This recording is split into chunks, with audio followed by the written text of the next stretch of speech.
Okey, 2 minggu saya punya plantar fasciitis, tapak kaki yang sakit tu hilang sakit. Hilang tau. Okey, yang pertama sekali saya guna semasa kenal BE lah, saya ada masalah kaki lah, dari pinggang ke bawah memang sakit.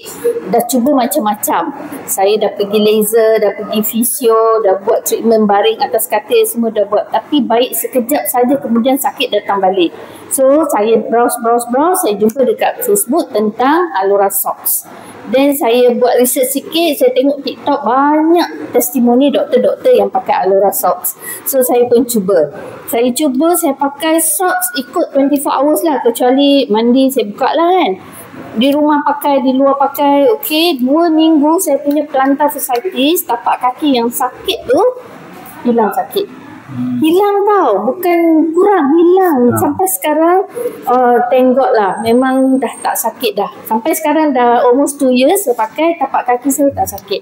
Then I continue dengan pants. Dah berapa lama you facing this problem? Actually semasa kerja tu memang dah sakit dah, almost 10 years lah kan. Kerja tu sakit, I makan painkiller.